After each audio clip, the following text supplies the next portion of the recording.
Je voudrais d'abord invoquer l'Esprit Saint. Je n'ai pas la prétention de vouloir faire le tour des choses, et donc vraiment je demande à l'Esprit Saint de venir sur notre assemblée pour clôturer cette journée, de nous encourager, de nous stimuler dans la mission. C'est vraiment lui le maître de tout. Avec lui, nous irons là où il voudra, mais il nous fait toujours aller loin, va au large. Vraiment, soyons sûrs de nous laisser saisir par lui. Donc, je voudrais commencer par dire un grand merci à vous tous pour avoir pris ce temps de présentation du diocèse dans lequel maintenant je me sens pleinement avec vous pour vivre cette mission, la servir le mieux possible. Vous avez exprimé des attentes, si je peux me permettre, je les attends avec impatience dans le document qui me sera remis. C'est bien d'avoir des attentes, c'est bien d'avoir des désirs en éveil. Voilà, c'est pas la passivité dans la mission. Le Christ, l'Évangile, nous tient en éveil et même en guetteur, si j'ai entendu le mot tout à l'heure dans une des propositions. Que dire, les amis? Cependant, il y a un mot qui me travaille de plus en plus, que nous avons évoqué. Nous ne sommes plus dans une société qu'on peut dire chrétienne, nous le savons tous. Cela se dit depuis déjà plus d'une décennie. Plein d'analyses ont été faites. Et donc nous sommes vraiment dans un temps missionnaire, je ne veux pas dire nouveau, mais dans un contexte nouveau de la mission. Le monde a terriblement changé et nous sommes là, pleins d'espérance pour l'Évangile. Donc il y a un mot qui se détache. Je crois que c'est l'annonce de l'Évangile qui a fait l'objet de la première exhortation du pape François, dont je me permets de lire les premières lignes qui veulent dire beaucoup dans cette exhortation. Vous savez, l'introduction dit carrément l'esprit d'un document. Et voilà ce que dit le pape François. Et je pense que nous sommes en consonance avec lui. Je l'ai senti pendant toute cette journée. Cette exhortation s'ouvre par ces quelques mots. La joie de l'Évangile remplit le cœur et toute la vie de ceux qui rencontrent Jésus. Je ne vois pas l'intérêt de prendre du temps, de perdre notre temps s'il n'y a pas ça au départ. C'est vrai que le Christ, ce Dieu d'amour, remplit le cœur de l'homme. À chaque fois que nous le rencontrons d'une manière particulière grâce à Jésus, il comble notre vie et il nous invite à chercher en permanence cette source de joie et de bonheur de cette rencontre. Et donc je trouve que cette introduction dit le pourquoi, qui nous revient d'annoncer cet évangile pour faire connaître justement cet amour, ce Dieu qui remplit le cœur de l'homme par différentes médiations, par différents moyens. Donc cette annonce, elle est première aujourd'hui, elle est vraiment première. Nous redécouvrons cette attitude et cette posture du missionnaire et sans cesse aujourd'hui dans tous les services, dans les communautés chrétiennes. J'ai senti cela et c'est vrai que c'est premier, l'annonce est première. Je précise. Pourquoi elle est première? Parce que d'abord, elle est transversale aux trois pôles. L'annonce, forcément, elle est très très présente dans la célébration et la prière. Ça va de soi. Mais elle est également extrêmement présente dans le pôle charité et solidarité. D'ailleurs, je ne vois pas comment on peut annoncer un évangile attractif qui suscite, réveille le désir de l'homme d'aujourd'hui, de l'homme et la femme, l'homme au sens de l'humanité, qui réveille le désir, le pourquoi il vit, s'il n'y a pas aussi la charité, la louange, la beauté de la célébration de ce Seigneur qui se donne à nous. Donc l'annonce, elle est partout. Mais il faut, ces trois pôles sont indispensables pour l'annonce. Je voudrais dire aussi, excusez-moi, ce n'est pas de faire de l'abstraction, ce n'est pas d'être abstrait. Toute mission part de la croix. C'est pour ça d'ailleurs que l'évêque il a une croix pectorale, ce n'est pas pour un décorum, mais ça rappelle la source de toute mission. Je voudrais dire pourquoi. Et dans les temps d'aujourd'hui, ça me paraît extrêmement important de le rappeler. Mais vous le savez bien, je ne vous apprends rien. Vous savez, sur la croix, et je suis très content que le 14 septembre, le jour de l'installation, c'était donc le jour de la croix glorieuse, ça ne pouvait pas mieux tomber, parce que sur la croix, c'est vraiment là que notre Dieu, à travers le visage du Christ, on peut y percevoir que notre Dieu, sur la croix, il n'y a aucune injustice en lui. Il n'y a aucune attitude de violence.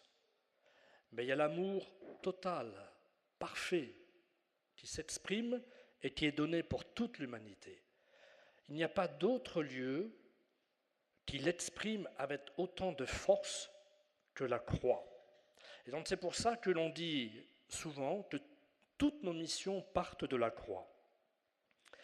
C'est pour cela aussi que le signe de la croix, quand on en voit la profondeur, la source, la force, continue et continuera à parler avec une force incomparable en ce monde et dans notre monde. La manière dont Dieu s'est révélé sur la croix à travers le Christ, on n'aura jamais fini de sonder la force de l'amour de Dieu, que rien ne peut arrêter, ni même la mort, forcément correspond à des attentes, à des aspirations les plus profondes de notre monde. Donc, cet amour-là continue de parler avec une force incomparable à notre monde. Beaucoup de nos contemporains y perçoivent ou y percevront un amour plus fort que la mort et que la violence qui parfois pourrait donner l'impression qu'elle a le dernier mot. Eh bien non, nous le savons bien, et nous avons nous-mêmes à le redécouvrir. Nous serons, je crois, toujours attendus de ce côté-là, même si ces attentes sont parfois exprimées d'une manière qui nous déroute parfois. Mais nous serons toujours attendus de ce côté-là.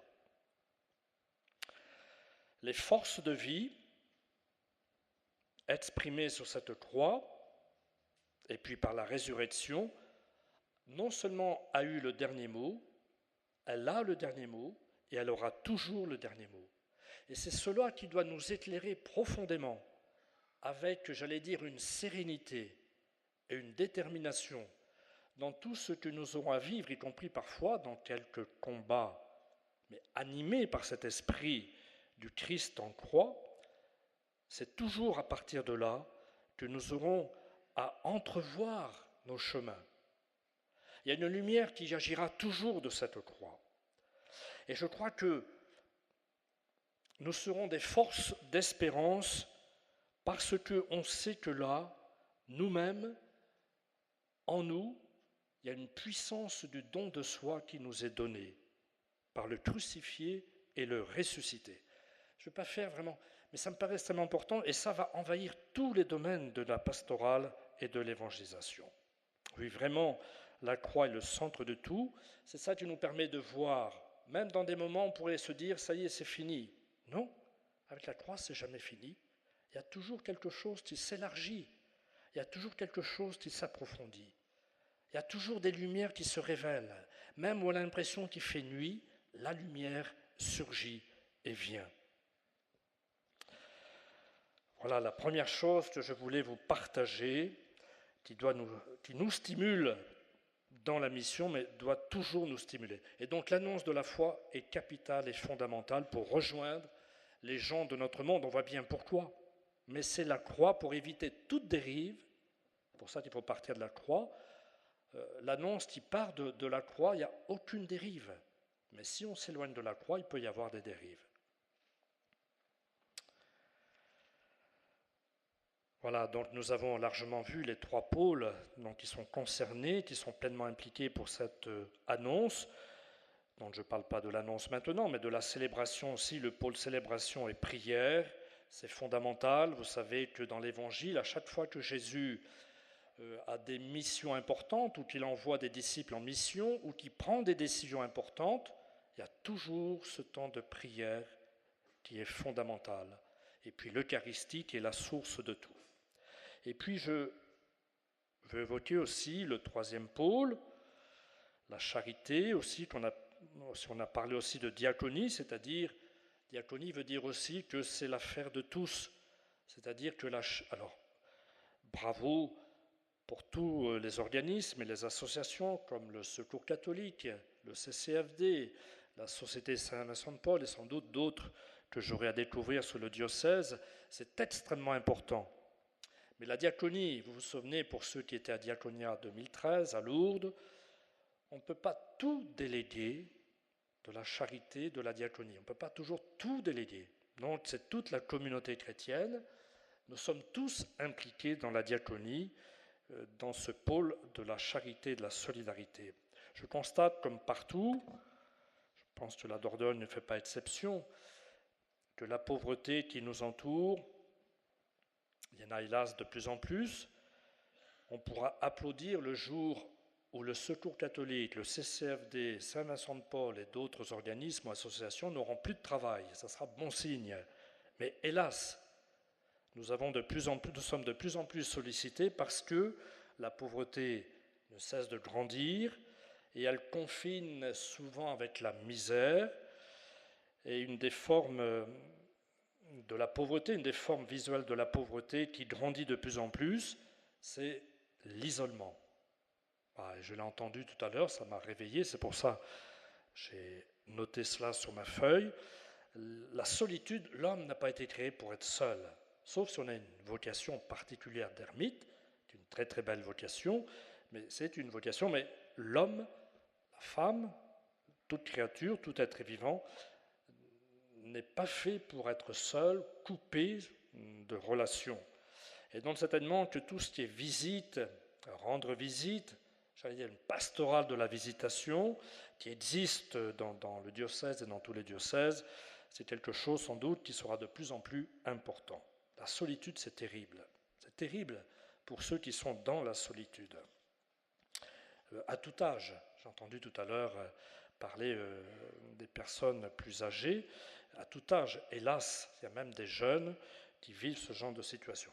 Donc nous serons forcément sollicités, mais avec cette source du Christ et l'Évangile, voilà, nous ferons en sorte de trouver les forces, l'énergie que le Seigneur nous donnera pour tout cela. Voilà, les trois responsabilités font la mission de l'Église.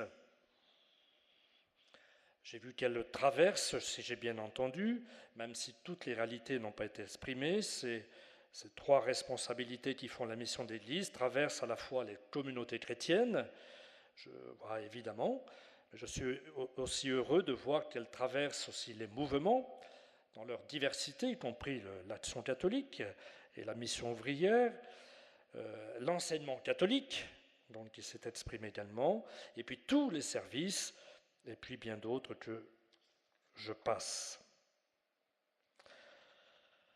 Voilà, la vie ecclésiale est d'abord une communauté de personnes, vraiment.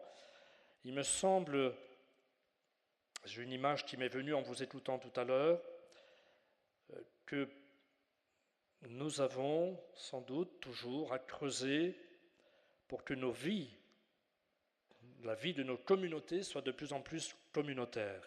Vous savez que Jésus, dans l'Évangile, a donné 2 commandements. Mais c'était pour la vie des communautés. L'amour de Dieu et l'amour du prochain comme soi-même. Je crois que dans le monde d'aujourd'hui, plus nous vivrons ces commandements, plus nos vies, nos communautés chrétiennes deviendront communautaires, plus elles seront un signe d'espérance fort, même si elles sont toutes petites, au cœur de notre monde, c'est-à-dire de nos villes, de nos quartiers, mais aussi de nos petits villages, ces petites communautés qui vivent ce double commandement. Vous savez, en montagne, mais croyez bien, je ne veux pas parler de mon ancien diocèse, mais juste cette image qui m'a profondément marqué. Une fois, j'avais été dans une église en pleine montagne, et en plein hiver. Il faisait très froid. Et puis je m'étais mis dans le chœur, et puis je m'apercevais qu'à un moment donné, les gens se déplaçaient vers un coin, et j'avais l'impression qu'ils me laissaient tout seul. Et après, j'ai vu qu'il y avait un radiateur. Il y avait un radiateur, et je comprenais pourquoi les gens allaient vers ce radiateur. Eh bien, pour moi, c'est devenu une parabole. La vie communautaire, vraiment autour du Christ, de ces doubles commandements, ce sont autant de radiateurs que tout le monde est en train de chercher. Cette chaleur, pas au sens cette chaleur fusionnelle, mais cette chaleur de l'Évangile qui fait qu'on se rassemble même dans des lieux où il fait froid. Et donc, voilà, je vous livre un peu cette image du radiateur qui est l'Évangile, qui est le Christ, parce qu'il nous rassemble. Et même s'il fait froid, même si on n'est pas très nombreux, c'est cette chaleur-là, je crois, qui rassemble et qui fait que nous devenons des signes dans ce monde, dans nos villes, nos villages et nos quartiers. Voilà, écoutez les amis, j'aurai le temps d'aller à votre rencontre.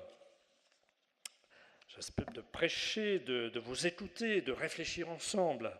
Je voudrais juste terminer par un petit mot court autour de cette phrase que j'ai choisie quand j'étais nommé évêque, que tous soient un, qui est tirée de l'évangile de Jean, qui est un message d'unité. Je dis bien, il me semble, dans ce monde qui est parfois complexe, il me semble que l'évangile nous invite à trouver un chemin de simplicité, je n'ai pas dit simpliste, de simplicité dont je crois beaucoup attendent quelque chose de cet ordre-là. Dans ce monde complexe, l'Évangile nous donne quelque chose de la simplicité. Et la simplicité, il y a quelque chose qui nous est dit à travers cette unité, qui ne veut pas dire uniformité, ça n'a rien à voir. L'unité dans la diversité, c'est-à-dire dans ces différences qui deviennent, dans la création de Dieu, une source d'enrichissement, et elle est marquée dans notre Église. Et c'est vrai que je crois que c'est important que nous puissions continuer ce cheminement d'unité qui est vraiment un signe tellement attendu, non seulement dans l'Église, mais aussi dans le monde. Et on se déchire, quand on écoute les actualités, c'est parfois démoralisant. Mais heureusement qu'on a ce recul. Vraiment l'unité qui ne veut pas dire l'uniformité. Unité et communion. Ce sera le terme de notre pèlerinage. Nous sommes en pèlerinage sur cette terre. Et le terme de ce pèlerinage sera cette communion, cette unité. Mais pourquoi attendre? C'est tellement bon, c'est tellement beau, c'est tellement agréable de le vivre déjà entre nous. Et en plus, tout nous est donné pour le vivre. Cette unité, le Christ nous l'a acquise par sa mort et sa résurrection, et puis par cet amour qui va jusqu'au bout, par l'amour plus fort que tout, par l'amour qui a le dernier mot sur tout et qui donne sens toujours à notre vie. Voilà les fondements même de notre foi, où le Christ, donc, j'allais dire, c'est le travail du Christ. Le premier travail du Christ, c'est vraiment de rassembler cette humanité trop déchirée, trop dispersée. Et tant mieux si dans notre Église, on n'est pas meilleur que les autres. Mais nous entendons, nous, cet appel à le vivre. Et c'est ainsi que nous deviendrons un signe. Et là, je n'ai pas de doute là-dessus, qui sera d'autant plus fort que nous le vivons. Sinon, nous serons des moralistes qui diront aux autres ce que nous n'arrivons pas à vivre nous-mêmes. Donc je répète, c'est pour ça que le Christ a donné ces deux commandements, pour que les communautés soient signes dans ce monde, signes, celles de la terre, qui donnent goût, qui donnent du sens et du bonheur, de la joie à notre vie, et lumière, parce qu'il faut aussi éclairer les consciences, et il y a bien des débats dans des sujets sociétaux auxquels nous sommes confrontés, et il faut Il faut se les farcir, il ne faut pas attendre toujours que les événements nous les portent. Sans doute, on aura beaucoup de travail à faire de ce côté-là. Donc voilà, l'unité. Voilà. Bon, j'arrête là, les amis. Hein, j'arrête.